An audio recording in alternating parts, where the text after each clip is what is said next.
Hello, everybody, and welcome to Sake Revolution. This is America's first sake podcast, and I'm your host, John Puma from the Sake Notes. I'm the Reddit and Discord guy, and also the sake enthusiast around these parts. And I'm your host, Timothy Sullivan. I'm a sake samurai, sake educator, and the founder of the Urban Sake website. And every week, John and I are here to talk about all things sake and do our best to make it fun and easy to understand. Now, John, I hear a little background noise. It's a little loud tonight, Tim. Why is that? Where are we? We are back at Sake Bar Decibel. Once again. The location of many a drunken... Yes. Many a drunken night, and Sake Revolution fans may remember episode 33 back in November when we were here. And it was our first ever on-location episode. And we were doing that to kind of celebrate the opening of limited indoor dining. You remember we were in the same spot. It was a very quiet Decibel that night. We had masks on. We were talking through the masks. We were drinking adjacent to the masks. It was a very weird, awkward situation. And it was a little scary, to be honest, because, you know, we were so much uncertainty and going out was still a little weird. But we're back because we want to celebrate that most of the restrictions in New York have been lifted. Yes. And we've reached 70% vaccination rate here in New York, which is awesome. Amazing. It's a great thing. Things are starting to open up again, and we really want to do our best to get out there and support local restaurants and support the sake scene in New York. And that's why we're literally doing an episode from a local restaurant here in New York. Yes. Here we are. Exactly. So, Tim, we're going to do something a little off type. And we're going to start this with a kampai. I'm down for that. Yes, Chris Johnson would be very proud. He would. Here is to the recovery of the sake industry in New York and all over the country. Kampai, John. Kampai. Cheers. Ooh, that's good. That's so wonderful. We're going to get into that. We're going to get into what we just sipped on in a little bit. Yeah. But first, we have some pressing matters to attend to. And that was not at all a pun implying that we're going to do a series about pressing methods, but that will probably come at some point. I'm furiously taking notes here. Tim, put that notepad down. Stop. What you doing? Stop. We're also taking this opportunity to launch our Patreon. Yes, we have loved all the support we've gotten from the community, from sake lovers all around the world. And we wanted to let people know that we're offering a new way to help support the Sake Revolution podcast. Right. So no longer will the best way to support the show be putting your review on Apple Podcasts, although still do that. We love that. That's wonderful. We love that. However, now the best way will be to subscribe to our Patreon. And so real quick, I don't want to make this too much about that, but we're going to be doing 2 tiers to start with. And the first tier is Sake Enthusiast, and what you're going to get with that is you're going to find out what we're going to be drinking 2 weeks before the episodes air. And that is if you want to sip along with us. Yes. You can log on to Patreon, and with that first level tier, which is $3 per month, and for that, you're going to get access to our Patreon page, and we'll be announcing in advance what sakes we'll be enjoying in the upcoming weeks, and you can purchase them in advance and sip along with us when you listen to our podcast when it comes out. And you'll also be supporting our ability to bring this sake knowledge to you each and every week. Yeah. As we've mentioned in the past, this is a 2-man operation, and back when we started playing this whole thing, I didn't realize that you had to pay like hosting fees and that like editing software costs money. I didn't know any of these things. This has been a labor of love, and this keeps that labor going, I think. The other tier is $5 a month, and that is the Sake Otaku tier. And so with that, you get the same foreknowledge of our upcoming episode beverages of choice, but you also will get access to our monthly Zoom happy hour, wherein Tim and I will be there to talk with you about the episodes that aired that month, and we'll be sipping on the rest of the sake that we opened that month as well. Yeah, and we'll be there live and in person. You can log on. It will not be in person. live. That's another tier. We haven't done that one yet. We'll be there live on Zoom. Uh-huh. You can come and join us and bring all your sake questions. Enjoy the sake that we've reviewed in the episodes together with us, and generally just have a really good time. And that's going to be the first Wednesday of every month. That is right, Tim. First Wednesday. Yes. For all the sake otaku out there. Okay. I can't wait to become a sake otaku. I think you're already a sake otaku. Okay. I could be wrong, but I think that's the case. Anyway, I think I've described myself as that a couple of times on the show at the intro. And enthusiast. So I think I just kind of borrowed from my own self-titles for these tier names, perhaps. But I think that if you're interested in supporting the work of Sake Revolution, we would really appreciate your support. And thank you so much for your consideration. We look forward to seeing you on Patreon or in our Zoom. Exactly. Now, back to the business at hand. We are at Decibel. We are celebrating, like we've mentioned earlier, we really feel like with a lot of the restrictions being lifted, the fireworks being shot off the other night, that this is a sign that New York is coming out of COVID. We're coming out the other side of this. Yes. And this is something that we've been hoping for the past 16 months. Just 15 months, 16 months. It feels like an eternity. It does. But ever since everything happened, we've had this thing in our head of man, when this is over, we're going to go out and we're going to have some drinks and we're going to, enjoy ourselves with our friends and just get out there. And I think it really helped me appreciate how much I like doing that kind of thing. I don't know about you, but I'm a little bit of an introvert. I'm the kind of person that I need to recharge by myself. I need to kind of have some alone time, or else I start to fizzle out a little bit. Yeah. But the whole pandemic really had me just really kind of itching to get out there, all this pent up energy to go out and see people and to do things and really, again, support the places that I love. And really, it made me really appreciate these places that maybe I took for granted before. We are ready to get out there and celebrate New York coming back and celebrate all the good sake that's available all around the country. So Yeah. super excited. It's a wonderful thing. It's a wonderful thing. For those of you who have not listened to our previous Decibel episode, maybe we should give a quick introduction to this fabulous sake bar that we're in. Yes, so yes. Decibel has been open for over 20 years, and it was the first sake bar in New York City. And Bonyagi is the owner of the TIC Group, which is the restaurant chain here in New York City. Many of the most outstanding sake restaurants in the city of New York were opened by Mr. Yagi, and Decibel was one of his first. Now, to set the scene, we are underground. Yes. We are surrounded by graffitied walls. Mm-hmm. Lots of graffiti, lots of sake labels. Lots of stickers. Yeah. And it is dark, and it is lit by Japanese lanterns. Mm-hmm. And sake bottles everywhere. People enjoying themselves, drinking sake. It's a little slice of heaven.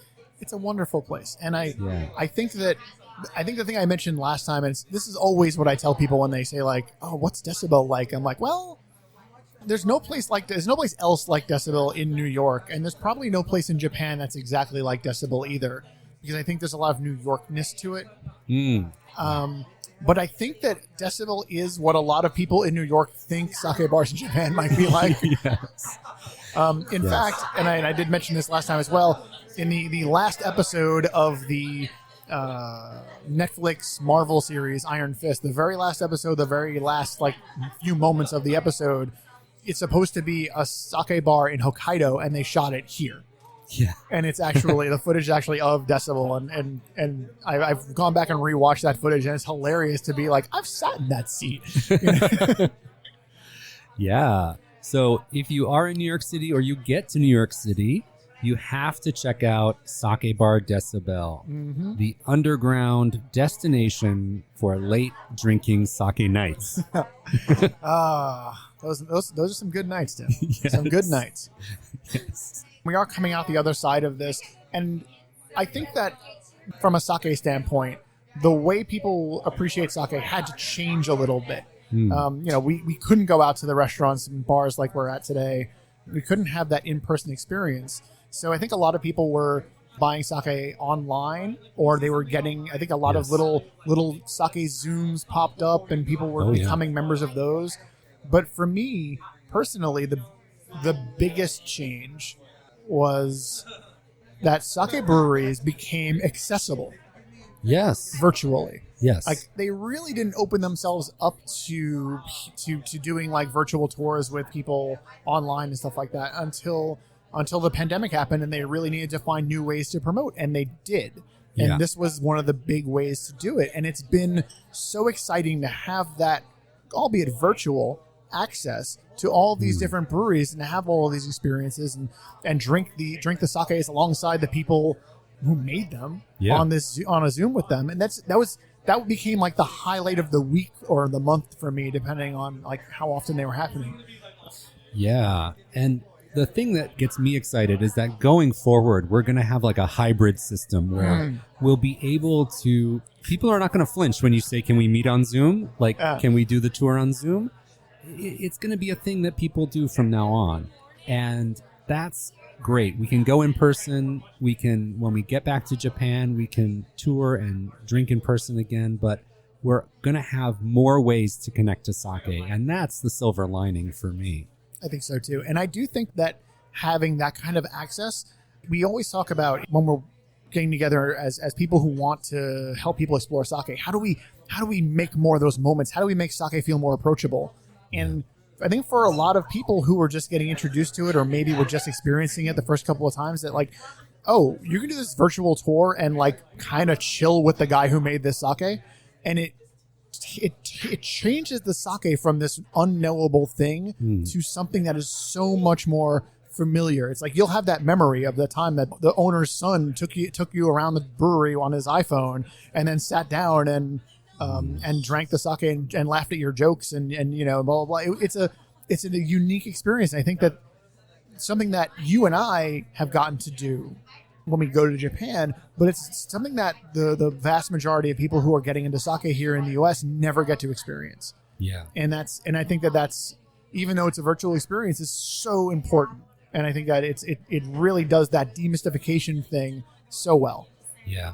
For anyone who's interested in sake, having the chance to talk to the producer with a qualified translator, it's like such a rare opportunity. So I couldn't agree more. I think that going forward, it's going to be a great renaissance for sake. Yeah. I think from a sake standpoint, that is that's the silver lining of this horrible thing that occurred, is that now there's this wonderful, wonderful access. And I just really think that's going to turn a lot of people who were just a little bit interested in sake into people who get really into sake. Yeah. And don't you also think, John, that there's more of a community as well? Like people have come together online, and I think that there's more connections have been built. Yeah. Ironically, when we've been sheltering in place at home, there's been more international connections built, and that can only be good for the growth of the industry here. It is. Yeah. Since we've got more than one bottle of sake, spoiler guys, we've got more than one bottle of sake to talk about here, so I think we should probably start in the interest of time. I realize this episode's probably going to run a little long, but I think that's okay. So the first sake that we're going to be talking about, and this is the one that we complied with at the opening. Yes. Tim, do you want to talk about that a little bit? Sure. This is a brand called Shichiken, and this is their Junmai Ginjo. The rice milling rate for this one is 57%, and the sake rice that they use is called Yume Sansui. I think I've heard of Yume Sansui, but very, very infrequently. It is not a common strain of rice. No. Okay, then we have SMV of +1, acidity of 1.7, and this brewery is located in a prefecture called Yamanashi. So, Tim, do you know where Yamanashi is? Well, having just consulted a map, Yamanashi is west of Tokyo. Oh, okay. And the brewery name is Yamanashi Meijo Company. Oh, okay. And They're embracing the prefecture name yes, in their company name. there. So Shichiken is a well-known brand from Yamanashi. And so let's go ahead and dive into this sake. Yes, let's. All right. So let's give this a smell. So I couldn't help but notice when I opened the bottle, that was the first thing that caught me was the aroma. Yeah. I opened the bottle. It was still like arm's length for me, and I was like, oh, that's nice. Yes. Yeah, so I get a nice floral note. Mm-hmm. Reminds me a little bit of like that wonderful aroma just when you step into a flower shop, that kind of that combination of floral notes. Mm-mm-mm.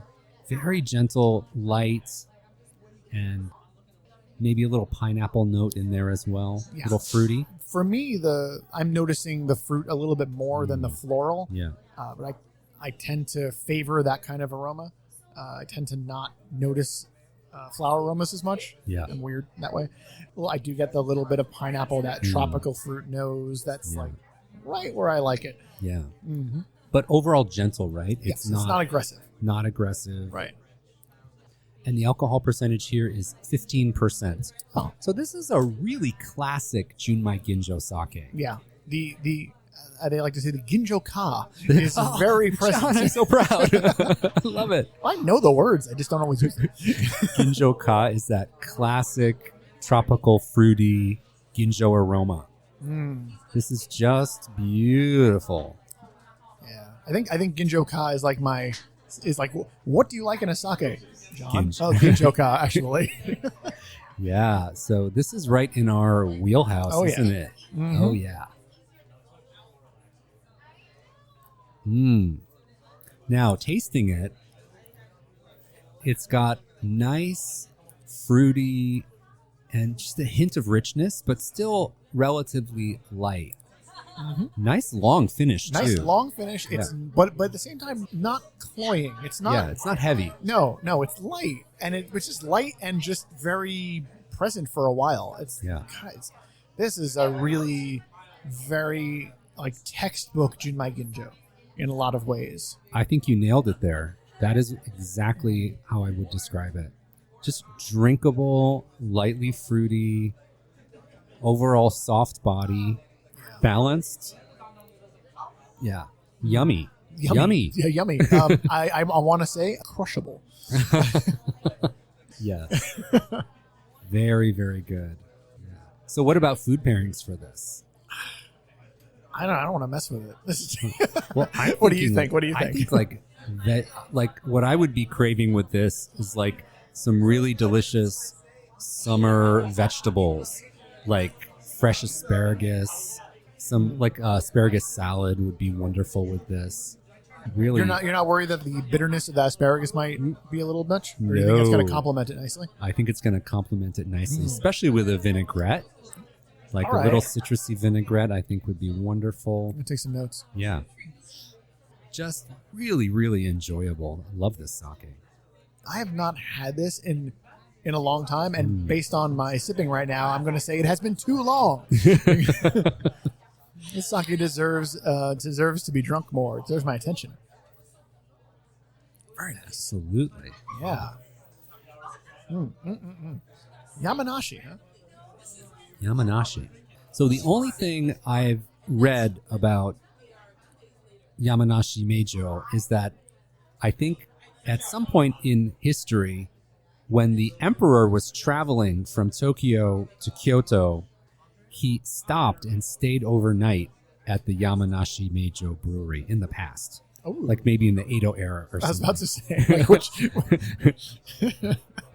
which emperor are we talking about? No, this was a long time ago. This was a long time ago. Mm-hmm. Well, I want to say the emperor had some good sake there that trip. There's some food recommendations here. Okay, what do they have? Tempura, grilled tsukune, shawanmushi, or dim sum. The they're a little heavier there. With Those some are of heavier, suggestions. Yeah. So it says dry yet fruity, medium-bodied, with a tangy citrus, apple, radish, toffee, and grassy earth accent finish. I want to focus on the medium body for a moment. What do you think about that? I would say that's true. So we were talking about it being a little bit light, but it might just be that it's light compared to the flavor. Yeah. The flavor kind of makes me think heavier sake, but it's not. It's not heavy. Yeah. So I guess what's the difference? It becomes medium then. Yeah. I mean, I've said this many times, but it's all about integrated sake.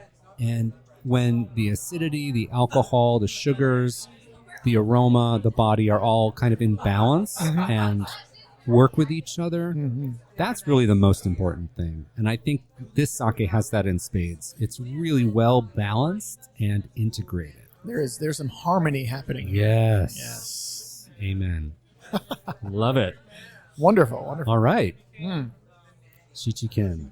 This is going to be tough to beat. So we have a second sake as well that we're enjoying today. We are spoiled, Tim. Yes. And this second one was a recommendation from the manager here at Decibel, Cho. And Cho-san recommended this wonderful sake we're about to try, and this is from Niigata Prefecture. You are intimately familiar with Niigata Prefecture. I am. So, John, do you want to give us the stats for this sake? Certainly, Tim. So, this is the Kiminoi brand. The nickname is the Emperor's Well. Good name. I like that. This is a Yamahai Junmai. And the rice has been milled down to 65%, and that's a Gohyakuman Goku rice. So this is, with the exception of the Yamahai part, so very Niigata. When you look at the sheet, the name of the brewery is the same as the brands, the Kiminoi Shuzo, and they were founded in 1842. So they've been making sake for quite a while. SMV 0. Yeah, the SMV is 0. And the acidity is 1.6. All right. All right, so we're going to open this one up. Tim, do you want to do the honors? I will. All right. Now, Tim, I did mention this was a Yamahai, and do you want to refresh our listeners on what that means exactly? Well, our listeners could go back and listen to our entire Shubo series. 4 exciting episodes that'll have you on the edge of your seats about fermentation starters. Yamahai is one of the fermentation starter options that allows for natural lactic acid development, and it tends to lend an earthier and more umami-driven profile to the sake. So whenever you see Yamahai or Kimoto, you may want to think, oh, this could be a little funky, this could be a little earthy. Yeah, funky, usually the target term.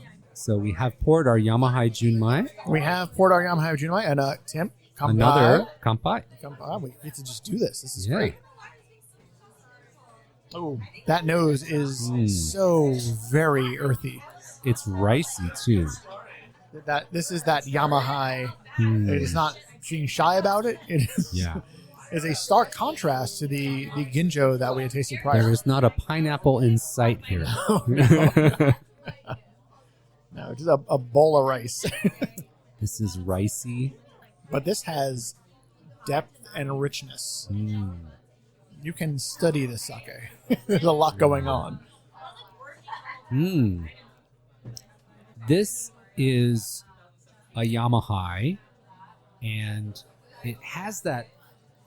I would describe it as a lactic character. Lactic acid develops in these Yamahai sakes naturally, and I pick up on that in this particular Kiminoi sake.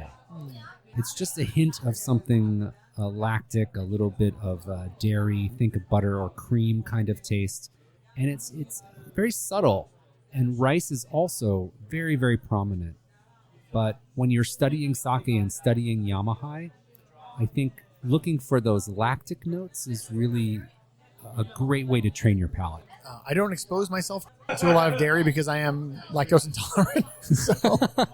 So I have to take your word for it on some of this. Yeah. Actually, when I take a heavier sip of this and let it linger in my mouth for a little while, I get the cream and the butter. Good. So not the cheese so much, or maybe a mild cheese that kind of tastes like cream or butter.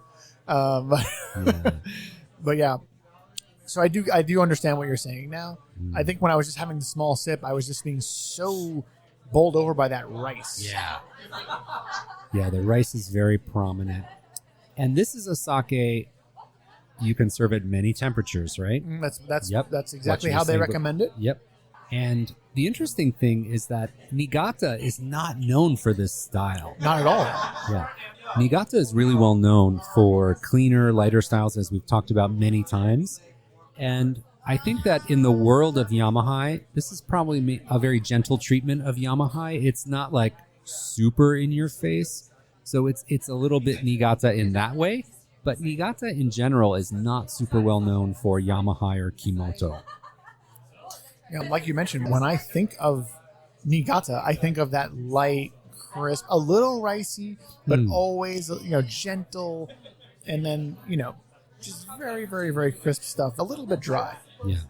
And this is a Yamahai, and it tastes like a Yamahai. It's a little light.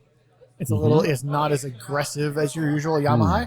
I've had Yamahais and Kimotos that are super light and gentle, much more than this. So I think this still delivers on the promise of a Yamahai. If you were purchasing this sake in the hopes of getting that Yamahai experience, I don't think you'd be disappointed. Not at all. No. Yeah. They do also make a Junmai Ginjo version of this, I wonder how that would come up, because that might lean a little bit more Niigata. Yeah. Maybe a little bit lighter, crisper. And maybe the Yamahai note might be a little subdued. Yeah. I'm kind of very fascinated by what that might taste like. I'm very interested. I want to do that at some point. I like exploring that middle space. Whenever I see like a Yamahai or a Kimoto that's like a Daiginjo, like I need to try it, because I need to know like what's that? That's a clashing of two styles. That's what I want to taste. I want to know what that's like. That's going to be this super funky style on one end and this like super refined style on the other end, and combining them, it's going to make for something very interesting and probably delicious. John, this has been so much fun. Hasn't it, though? It's so good to see you in person. It is. And no masks this time. Yeah, and to share sake across the table is just wonderful. And it's going to be more and more of this, and we can't wait to hear from all of our listeners how you're enjoying sake out and about. Yes. Let's be safe, but let's kanpai in person. All right. Absolutely. So I want to thank you, John, for meeting me tonight and having a wonderful time here at Decibel. And I want to thank all of our listeners so much for tuning in. We really do hope that you're enjoying our show. If you'd like to share your enjoyment of our Sake Revolution podcast, one great way to spread the word is to leave a review on Apple Podcasts. Yes, and we really do appreciate that. As we mentioned at the top of the show, the best way to support us now is through our Patreon, and that is over at patreon.com/Sake Revolution. Please go and sign up, so we can't wait to tell you what sakes we're going to drink 2 weeks in advance. And then we also look forward to seeing you guys on our monthly Zoom call and drinking with you. Now, another thing that you can do after you're done signing up for Patreon is to subscribe, and also to tell your friends, and then get your friends to subscribe. Because subscription means that you get every episode and you don't miss any. And then we have situations where we're talking about Yamahais and it's like, wait a minute, what episode was that? You already know because you subscribed. You have the episode already. You listened to it. You already know what we did. You know exactly what sake we drank before we do.